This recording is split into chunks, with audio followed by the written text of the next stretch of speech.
I was dreaming. I saw a huge map of Africa. And then the next thing was Africa became washed in the precious blood of Jesus. From south to north and from west to east. And I heard a voice cry. And that voice was something extraordinary. I'm sure it was the voice of the Holy Spirit. And he cried, Africa shall be saved. Was like a thunder. I woke up. I said, oh, that is wonderful. The Holy Spirit was wonderful. I felt the anointing of the Spirit of God. My German brain began to tick again. And I thought, my ministry has no impact in this tiny little country of Lesotho. And now I hear God say, Africa shall be saved. There's something wrong. I must have eaten bad bananas last night. But I had that dream 4 consecutive nights. And after night number 4, I said to my wife, honey, I think God is trying to tell me something.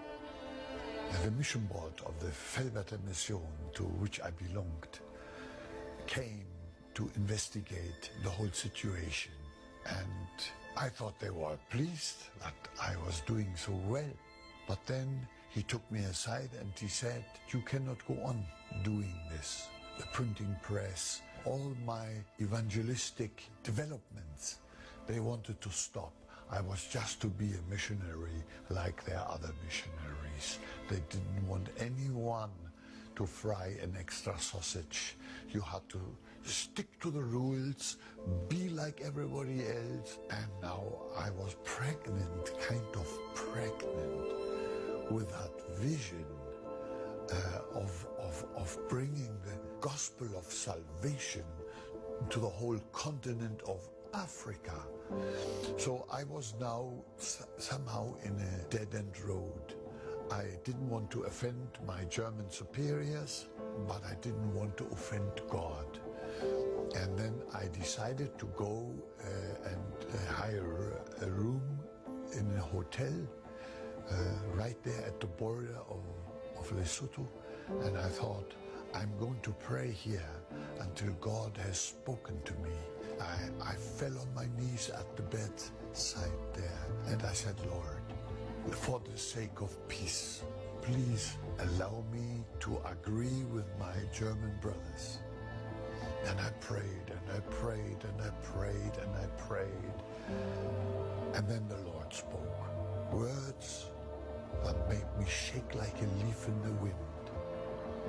He said to me, if you drop the vision I gave you of a blood-washed Africa, I have to drop you and give it to someone else to bring it about. I shook. Physically, I shook like a leaf. I jumped up. I hadn't been longer than 1 hour in that hotel room. It was a very short fast. I paid my bill, I jumped into the car, and I drove home. And I said, Annie, God has spoken. Where's my typewriter? I'm going to write a letter to Velvet, and I'm going to resign. Oh, and he said, can't you please sleep one night over it? I said, no, I can't sleep any night, because God said he's going to drop me if I drop that vision. So I wrote my resignation, and then peace, deep peace, came into my heart, and I've never looked back. Those very men who tried to prevent it later on congratulated me for not having obeyed them. So that is the blessed outcome. Allow anyone to God will not allow anyone to thwart him and his plans. No, he puts people out of the way and puts people in the way.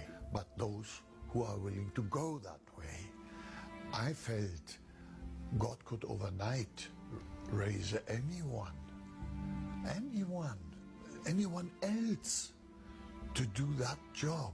But I was so keen to go with him and see nations shaken for Jesus.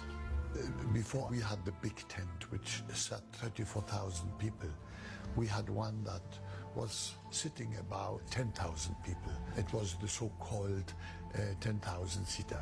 And we moved around South Africa, Southern Africa at that time.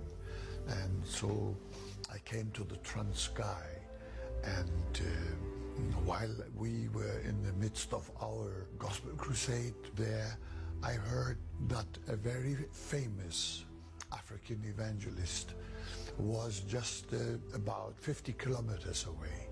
I knew his name, and I was thrilled that he was so close.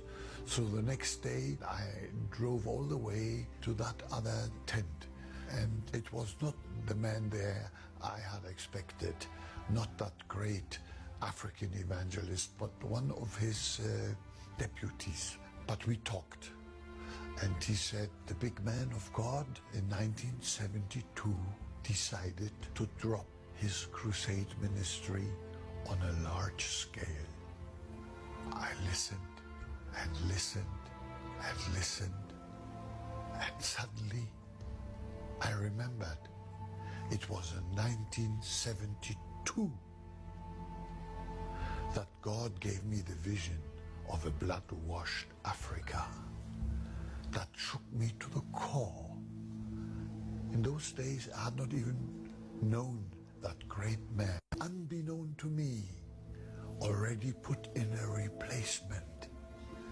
He has replacements, and they are all top choices. They are all top choices. They may be number 2 or number 3, but when God gets hold of a man or a woman, he enables, and I humbly submit that that was the case in my own life. The moral of the story is, if I were you, I would not procrastinate, and I would not just postpone it. I would jump, and I would do what God has told me to do. It's in any case the highest calling possible on earth. It's the highest form of human living on earth. That's what it is. And to have the honor to be called by God is more than being the president of the mightiest nation on earth.